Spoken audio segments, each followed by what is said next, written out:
রাতের অন্ধকারে পুলিশ কর্মীর বাড়িতে ভয়াবহ চুরি। ক্ষোভ। একই পরিবারের 3 সদস্যই পুলিশে কর্মরত, আর সেই বাড়িতেই রাতের অন্ধকারে ভয়াবহ চুরির ঘটনায় চাঞ্চল্য ছড়িয়েছে। পাশের আরও একটি বাড়িতে চুরির ঘটনা ঘটেছে। শুক্রবার গভীর রাতে ঘটনাটি ঘটেছে গাইঘাটা থানার উত্তর বকচড়া 1 নম্বর টালি কারখানা এলাকায়। খবর পেয়ে গাইঘাটা থানার পুলিশ এসে তদন্ত শুরু করেছে। পরিবারের অভিযোগ, দুষ্কৃতীর দল রাতের অন্ধকারে বাড়িতে ঢুকে স্প্রে জাতীয় কিছু ছড়িয়েছিল। রাতে পরিবারের 3 পুলিশ কর্মী সদস্যই বাড়িতে ছিলেন না। শনিবার সকালে চুরির খবর পেয়ে বাড়িতে ছুটে আসেন তারা। পুলিশ কর্মী শান্তনু দাস জানান, প্রায় 200 গ্রাম মতো সোনার গহনা নিয়ে চম্পট দিয়েছে চোরের দল, যার আনুমানিক বাজার মূল্য প্রায় 12 থেকে 13 লক্ষ টাকা। আলমারি ভেঙে দুষ্কৃতীরা সবকিছু নিয়ে গিয়েছে। একই রাতে প্রতিবেশী রাখি বিশ্বাস নামে এক মহিলার বাড়িতেও চুরির ঘটনা ঘটে।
না, কিভাবে জানতে পারলেন?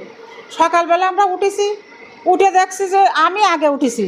উঠে আমি কলা থালা বাসন ধরছি, বৌমা দুটো ব্যাগ ওই ফেলানো, তো বৌমা উঠিনি। তা আমি মনে মনে ভাবছি কি ব্যাগ দুটো ছিঁড়া মনে হয় বৌমা ফেলিয়ে দিয়েছে। আবার আমি এই তালা খুলেছি, খুলে আমি এদিকে এসে দেখছি কি এই তালা খোলা। তা এই তালা যখন খোলা তখন আমি ভাবছি এনে আবার ওঠে মাঝে মাঝে ভোরবেলা। আমি বলছি তাহলে ভোর হয়ে গেছে মনে হয়, ওই জন্যে তালা খুলেছে আর তালা দেয়নি। খানিক পরেই দেখি যে তালা কাটা। এই তারপরে কি দেখলেন বৌমার ঘরে গিয়ে? ওই বৌমার ঘরে যেয়ে দেখলাম যে সব এলো থাইলো। এনে বৌমা কাঁদছে যে ওমা আমার সব নিয়ে গেছে, আমার কিচ্ছু নেই। এলাকায় তো একটা দীর্ঘদিন ধরে নেশার আড্ডা তৈরি হয়েছে। কি মনে করছেন সেই জায়গা থেকে কি এটা সম্ভাবনা হতে পারে? এখন আমি চোখে দেখিনি, তা কি বলবো বলো। ঠিক আছে, আপনার নাম? পারুল বিশ্বাস। রাত্রে ঘুমিয়েছিলাম, ঘুম থেকে উঠে দেখি আমার শোকেসের সব তালা খোলা, সব চাবি এলোমেলো করা আছে, ঘরে যত জিনিসপত্র ছিল সব বাইরে ফেলানো আছে, ব্যাগটা বাইরে ছিল, ঘরের দরজা খোলা ছিল, সামনের গেটে তালা ভাঙা ছিল। আমি ঘুম থেকে উঠে দেখি যে কি ঘরের ভিতর কিছু নেই, আমার সোনা, আমার আংটি, কানের শাঁখা বাঁধানো, পলা বাঁধানো সব কিছুই দেখি না। তখনই আমার মাকে, শাশুড়িকে ডাক দিয়েছি, দেখ আমার ঘরে কি কেউ ঢুকেছিল? বলছি না, কেউ তো ঢুকেনি। তখন দেখি আমার সোনা জানা সব কিছুই নেই। তখন আমি আমার হাজব্যান্ডকে ডাক দিই যে ওঠো, দেখো ঘরের থেকে সব চুরি হয়ে গেছে। তখন উঠে এসব দেখে যে কিছুই নেই। আপনাদের ঘর থেকে আপনারা ঘুমাচ্ছিলেন, হ্যাঁ হ্যাঁ, চুরি হয়েছে ঘর থেকে। না, আমরা কোনো শব্দ পাইনি, আমরা কোনো একটা শব্দ, কোনো কিছুই পাইনি আমরা। কি মনে করছেন? স্প্রে করে বা হ্যাঁ, ওরকম টাইপের কিছু হয়েছে, না হলে এই সব তো ঘরে তো সবাই রয়েছে, কেন ওই ঘরটাই চুরি করেছে? আর একটু তো শব্দ পাবে মানুষ, তালা খুলে একটা চাবির শব্দ হয়, তালা ভাঙার শব্দ হয়, সেটা তো পাবে। কোনো শব্দই আমরা পাইনি। হ্যাঁ, পুলিশ এসেছিলো, নাম লিখে নিয়ে গেছে। কি মনে করছেন? মনে করছি কি আমাদের এই যেসব ক্ষতি হয়েছে, এখন যদি মানে আশেপাশে ক্ষতিপূরণ যদি একটা বাজে আড্ডা হ্যাঁ হয়েছে সেটা যদি বন্ধ হয়, মানে আজকে আমার বাড়ি হয়েছে, কাল তো আর একজনের বাড়ি তো হয়তো হতে পারে না। আপনার নাম? আমার নাম রাখি বিশ্বাস। পায়খানায় গেছি, হাত মুখ ধোবো কলে, তখন দেখি যে এই গেট খোলা, তালা নিচে পড়ে আছে, আর ওই জামা কাপড় মেয়ের পড়ে আছে ওখানে। বাস আমি তখন গেটটা আটটা দিয়ে বাস মোবাইল আর দেখিনি, মোবাইল হয়েছে পাতিলি পরে। তখন আর কি আমি ফিরে আবার ঘরে গেছি, আবার আধা ঘন্টা পরে আমার আবার পায়খানা লেগে গেছে। তখন পায়খানায় গেছি, পরে আর কি হাত মুখ ধুতে গেছি, যে দেখি যে মোবাইল ওখানে। তখন আমি মোবাইলটা নিয়ে আমি মেয়েরে আর কি এই গেট খুললাম, কাদের মহিলা আছে যে গেটে ইয়ে থাকে সব কিছু। তখন আর কি ওই ঘরে ঢুকে আমি বলছি, এই মোবাইলটা কি গেছিস ওখানে, আর এই গেট খুলে তুইছ, হ্যাঁ এরকম রাখে কেউ? মানে যা গেট তো দেওয়া ছিল, হ্যাঁ বলে কেন তালা পড়ে আছে নিচে আর গেট খোলা আর মোবাইল ওখানে। তখন ও লাফ দিয়ে উঠে বলছে, হ্যাঁ এই আমার সর্বনাশ হয়ে গেছে। তখন এইবারও দরজা খোলা, দেখি এই উলট পালট এই হচ্ছে। কি দেখলেন ঘরে? তখন দেখি ওই যে ওর মানে সোনা দানা যা ছিল মানে কিছু নেই, ওই ছেলের ঘরে ও তো ওই যে আলমারি শোকের সব ভাঙা চূড়া উলট পালট ওই সব কিছু। কত টাকা চুরি হয়েছে? হ্যাঁ টাকা নেই, সোনাই তো মেন, সোনাই। কত টাকা মূল্য হতে পারে সেই সময়? কত টাকার মনে যে আমি তো আমার আর বাকি, আর আমি মানে তখন তো মাথাটা সব ওই লোকজন আসছে, এই তো যাচ্ছে আসছে, এইটুকু অবস্থা। আমার নাম স্বপন দাস। বাড়িতে না থাকার সুযোগ বললে ভুল হবে, অ্যাকচুয়ালি বাড়িতে ছিল, বাড়িতে মা প্রেজেন্ট ছিল, দিদি ছিল, ভাগ্নে ছিল, তিনজন এই রুমে এই ঘরটাতে ছিল। আর পাশে একটা ছোট ঘর আছে, ওই ঘরটাতে বাবা থাকে সাধারণত, উনি আলাদাই মানে রাত্রেবেলাটা গিয়ে থাকে, আবার দিনের বেলা এখানে খাওয়া দাওয়া সব কিছুই হয়, মাঝে মধ্যে ওই ঘরটাতে থাকে। তো আমি সকালবেলা ডিউটিতেই ছিলাম, ডিউটির ওখান থেকে দিদি হঠাৎ করে ফোন করছে, ভাই এরকম অবস্থা যে আমাদের বাড়িতে কিছু নেই, তালা ভেঙে সব কিছু নিয়ে গেছে।